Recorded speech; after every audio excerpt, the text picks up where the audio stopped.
Hi foodies, welcome to கண்ணா சமையல். இன்றைக்கி கருவேப்பிலை கடாய் சிக்கன் எப்படி பண்ணுறதுன்னு பார்க்கலாமா? சட்டியை நல்லா சூடு பண்ணிவிட்டு ஃப்ரெஷ்ஷான கருவேப்பிலை ஒரு கைப்பிடி எடுத்து அதை நல்லா ரோஸ்ட் ஆகிற அளவுக்கு வறுத்து எடுத்துக்கோங்க. நல்லா ரோஸ்ட் ஆகிற அளவுக்கு வறுப்பட்டோன்னே அதை ஒரு மிக்சியில் போட்டு ஒரு ஓட்டு எடுத்து வச்சுக்கோங்க.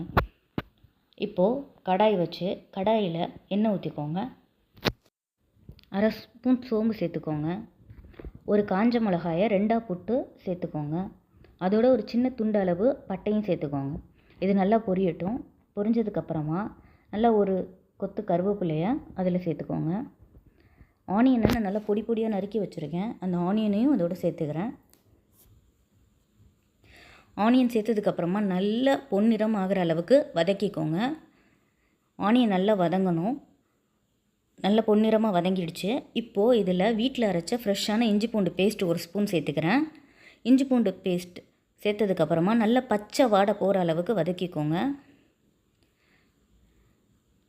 நல்லா வதக்கினதுக்கப்புறமா 2 நல்ல பெரிய தக்காளியை நைஸாக அரைஞ்சி வச்சுருக்கேன். அதையும் இதோடு சேர்த்துக்கலாம். தக்காளி நல்லா மசியணும். தக்காளி நல்லா மசிகிற அளவுக்கு வதக்கிக்கோங்க. நல்லா மசிஞ்சு வந்ததுக்கப்புறமா நல்லா உங்களுக்கு ஒரு அழகான பேஸ்ட்டாக கிடைக்கும். இந்த டைமில் 1/4 ஸ்பூன் மஞ்சள்தூள், 1 ஸ்பூன் குழம்பு மிளகாத்தூள், நான் வீட்டில் எப்போவுமே அரைச்சி வச்சுருப்பேன், அந்த தூள் சேர்த்துருக்கேன். அப்புறமா 1/4 ஸ்பூன் கரம் மசாலா தூள் எல்லாத்தையும் போட்டு நல்லா வதக்கிக்கோங்க.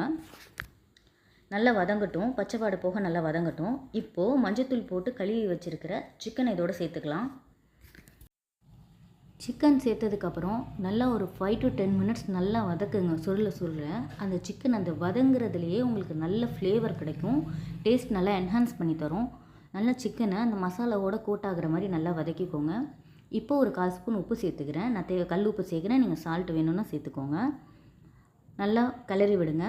இப்போது சிக்கன் ஆல்ரெடி தண்ணி விடும். நம்ம ஒரு 1/2 டம்ளர் அளவுக்கு தண்ணி சேர்த்து கொதிக்க விடுங்க. இப்போ சிம்மில் வச்சு மூடி வச்சுக்கலாம். 5 நிமிஷத்துக்கு ஒரு தடவை இடையில கிண்டி விடுங்க, இல்லைன்னா அடி பிடிச்சிரும். நான் குழம்பு மிளகாத்தூள் தான் சேர்த்துருக்கேன். உங்கள்கிட்ட இல்லைன்னா நீங்கள் தனி மிளகாத்தூள் மல்லித்தூள் சேர்த்துக்கோங்க. இப்போ கருவேப்பிலையே அரைச்சி வச்சுருந்தோம் இல்லையா, நுணுக்கி வச்சுருந்தோம் இல்லையா, அதை நம்ம சேர்த்துக்கலாம். கருவேப்பிலை நல்லா மசாலாவில் கோட் ஆகிற அளவுக்கு நல்லா கிளறி விட்டுக்கோங்க. நல்லா உங்களுக்கு அந்த கருவேப்பிலை நீங்கள் போடும்போதே அந்த கருவேப்பிலையோட ஃப்ளேவர் நல்லா தெரியும் உங்களுக்கு. நல்லா கிளறி விட்டாச்சா? இப்போது ஒரு 1/4 ஸ்பூன் மிளகுத்தூள், ஒரு 1/4 ஸ்பூன் ஜீரகத்தூள், இது 2 சேர்த்துக்கோங்க. அவ்வளோதாங்க, கருவேப்பிலை கடாய் சிக்கன் ரெடி. ஆக்சுவலி நான் இதை மண் சட்டியில் தான் செய்யலாம்னு நினச்சேன். சடனாக பார்த்தா மண் சட்டியில் தெறிப்பு விழுந்திருந்தது. ஆரம்பமே அமர்க்கலமாக இருக்கேன்னு நினச்சேன். சரி இருக்கட்டுமே கடாயில் செஞ்சுட்டேன். ஸோ கடாயில் செஞ்சதுனால இது கருவேப்பிலை கடாய் சிக்கன். ஆனால் டேஸ்ட் செம்மையாக இருக்குங்க. நீங்கள் ட்ரை பண்ணி பார்த்துட்டு எப்படி இருக்குன்னு கண்டிப்பாக கமெண்டில் சொல்லுங்கள். ஓகேவா? பார்க்கவே சாப்பிட்ணும் போல் இருக்குல்ல? இது தயிர் சாதம், சப்பாத்தி, இட்லி, தோசை, புலாவ் எல்லாத்தோடையும் வச்சு சாப்பிட்லாம். செம்மையான காம்பினேஷன். சப்பாத்தியோட அல்டிமேட்டாக இருக்கும். கண்டிப்பாக ட்ரை பண்ணி பார்த்துட்டு எப்படி இருக்குன்னு கமெண்ட்டில் சொல்லுங்கள். இந்த வீடியோ பிடிச்சிருந்தா சேனலுக்கு சப்போர்ட் பண்ணுங்கள், லைக் பண்ணுங்கள், ஷேர் பண்ணுங்கள்.